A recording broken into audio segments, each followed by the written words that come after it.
Today we're going to learn how to make a moccasin pattern that will fit your foot or anyone else's foot just by tracing the foot on a piece of paper and working out from there. There will be a tiny bit of math involved, but I promise this method is fail-proof. I have done this activity with teachers and with students in grades 10 and 11, and this pattern works. So stay with me, we're gonna get started. First, we need to think about our supplies. I've got scissors, a basic 30 centimeter or 12-inch ruler, and something that I can use to ensure my angles are straight and geometrically perfectly 90 degrees when I draft my pattern. Once I have my supplies gathered, and I have a pen.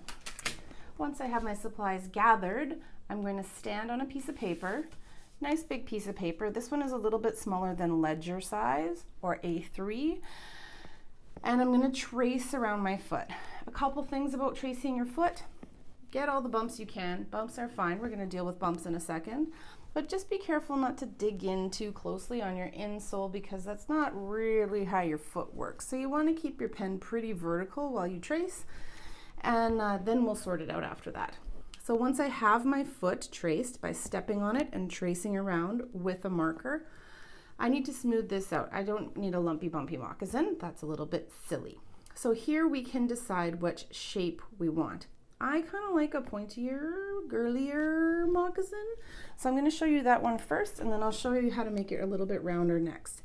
Remember, we're making these out of leather, and leather stretches. So you can smooth out and delete any strange bumps that you may have on your foot. It's okay because the leather is going to forgive you. It's going to stretch and mold around your foot. We will cover supplies right away in one of the very next videos. Make sure you hit subscribe so you know when that one comes out. Ooh la la. Okay, so this is a shape I like.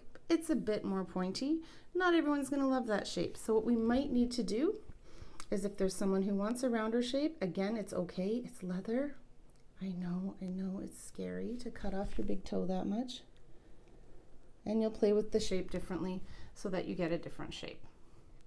Okay? Makes sense? So you would pick one of these profiles, or if you want to get weird, you can, I guess. Can't guarantee your success if you do that though. So once I have that traced out, I've traced it on a nice clean piece of paper so that there's no confusion about what shape I'm dealing with. Again, if yours is a rounder toe, don't worry about it. It's going to be the exact same steps. Now, before I go any further, I want to show you what it's going to look like when it's all the way done. So here's what we're headed for. This is my finished moccasin pattern. You'll see all the numbers on it. Those are just ways to navigate through as I am building it, which we're going to get to. This then folds up at the back. The little heel flap folds up. This side will all curl up around your toe, and you can see how that becomes a little shoo-shoo. Okay, so that's where we're headed. I'm going to leave one of these up in the corner and highlight the steps we're working on to make it extra easy peasy. Here we go. First things first, we want to find the very center of our foot shape. There's a couple ways I can do that. The very easiest way, although it confuses my high schoolers, is to simply fold it in half and try to match as much of these straighter sides as I possibly can throughout the foot. So I can see through my paper because I used heavy black marker. And that would be the center line of my foot in this case. Yes, there's more toe on this side than this side. That is okay. We're really only looking from here down. We want to make sure it's centered. Another way I could find the center and I could test my folded line is to measure a few places across the foot. Now yours is going to measure different, right? These are not hard and fast measurements. These are just my feeties. So from here to the end is about 6 centimeters. So I would put a dot at 3 centimeters. Up here, it's 7.5. So that would be 3 3/4. And one more stop, it's 9, so I'm going to hit 4.5. Now that is pretty close to my fold, and I can connect those two. There we go. I'm going to make it a little longer up top because we need to go that way next. Fantastique! Now I can label 1, and 2.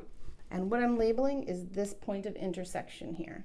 This point of intersection, we're going to call a point. You've now labeled point 1 and point 2. Now we're on a roll. Now we just keep building. Point 3 is 3.5 centimeters above point 1. So I'm measuring from that crossroads.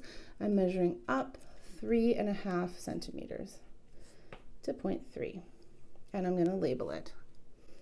Next up, point 4 is 1 centimeter above point 2. Take this guy down here and measure up and label it. These numbers aren't going to matter later. They're just to help you navigate around your pattern while you're building it. Now, fun part, you get to square out. What I mean by squaring out is you're going to find something square. It could even be a book. A book is just fine. Anything that's perfectly square, or another piece of paper. Put the corner of your square right on the point, and then make sure one side of your square is very much along a straight line. That way, when I draw out this way and I draw out this way, I know that in here and in here is a perfect right angle. So now I've got 0.6 and 0.7 without even measuring. Hey, math is not for everyone. Actually, it is. It totally is. All right, on to 0.5. I'm not sure why I skipped 0.5 when I put this all together, but we're going to do 0.5 now. So 0.5 is 1.5 centimeters below 0.2. Oops, I'm on inches here. 1.5. That's 0.5. Beauty. Now we've got 4, 5, 6, 7, so we need 8. 8 is halfway between 1 and 2. So this is another one where your numbers are going to be different because your foot is a different size and even the shape of your moccasin is a different size. I'm going to measure from one intersection to the other. On mine, it's 23 centimeters, so that means 11.5 is my center point, 0.8. And then I can square out from 0.8. I realize I'm going fast, but I also hate videos where people take far too long to do everything. Like, I can pause, but skipping through until I realize I've missed something is annoying. I'm trying to not be annoying. Pause at will. So number 8, I'm going to square out in both directions. Same thing, I put the point of my square on that intersection. Make sure the other side of my square is running perfectly alongside that vertical line, and I can square out. Now I've got 9 and 10. 11 now. 11 is halfway between 1 and 8. Again, your measurement will be different. On mine, it's 11.5. So that would be 5 3/4. You can see why I work in metric. It's a heck of a lot easier to do the math.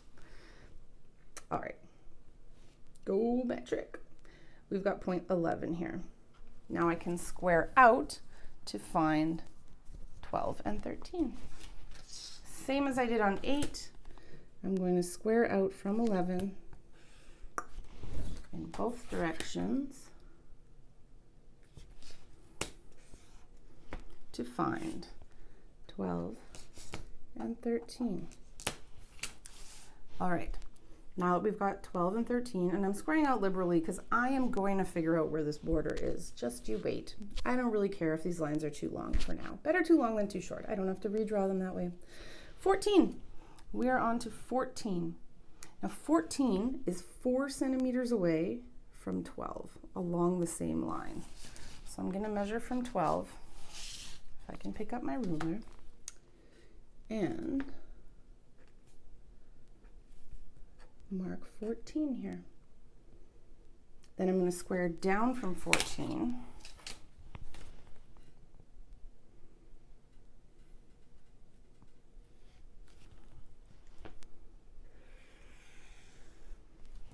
All right.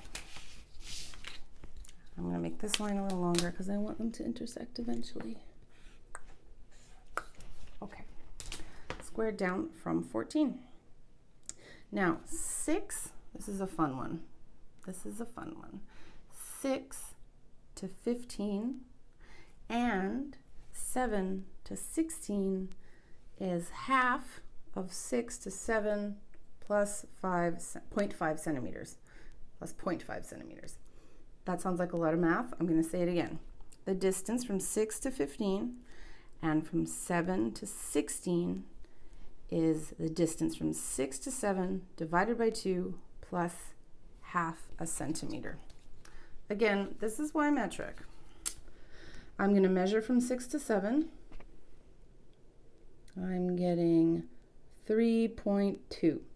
Half of 3.2 is 1.6 plus 0.5 is 2.1. So I know I need to drop down 2.1 from each of these. 2.1 and 2.1. The reason I didn't draw a line right away is because I want to make sure again that it's perfectly square. But now I know how far down to come. So again, that is 6 to 15 and 7 to 16. Okay, now we get to square out from 15 to 17 and from 16 to 18.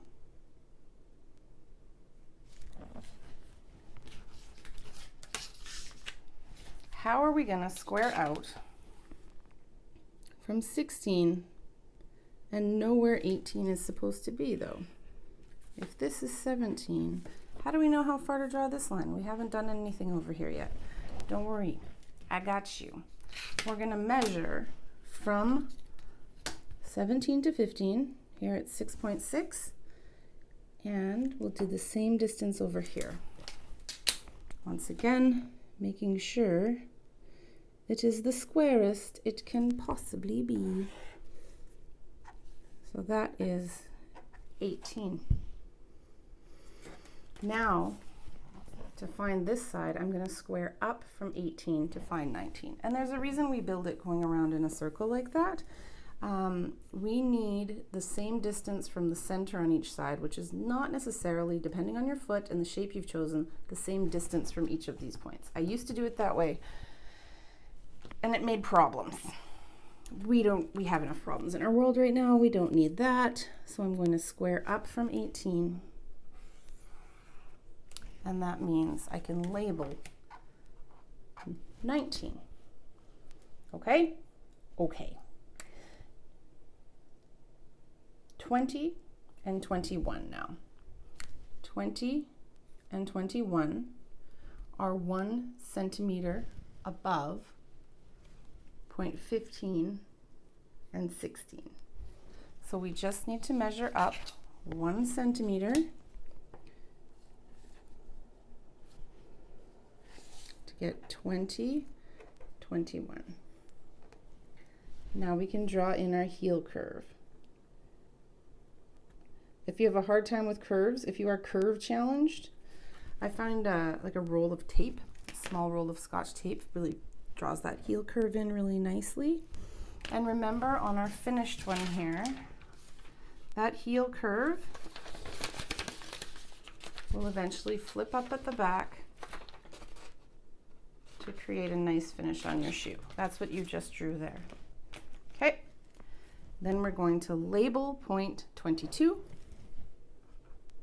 It's the one point we didn't label. And now we need to draw a curve around the top, which will be the section of the shoe that curls up around your foot.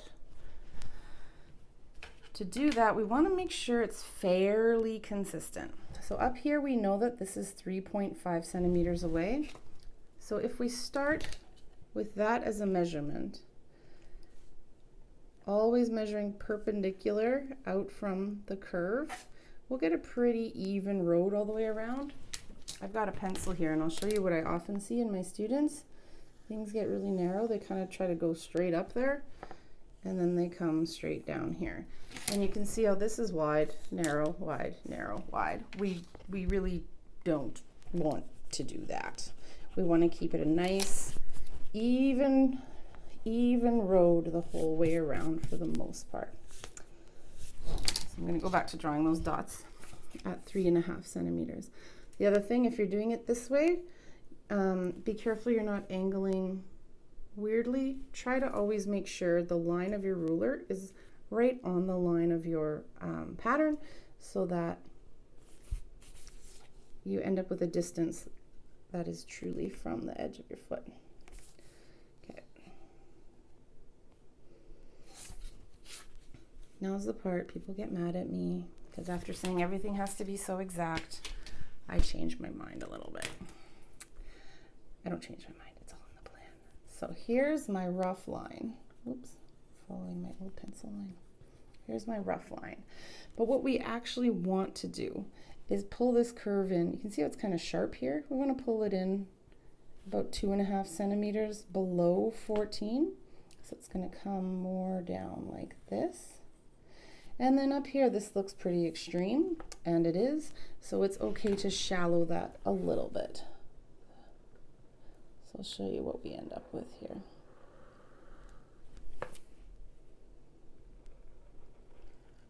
More than anything, we want a nice clean curve. So that's not bad. I got a little bump there. I might smooth that out. But that is pretty much it. When you're done, you're going to cut out where I'm about to show you.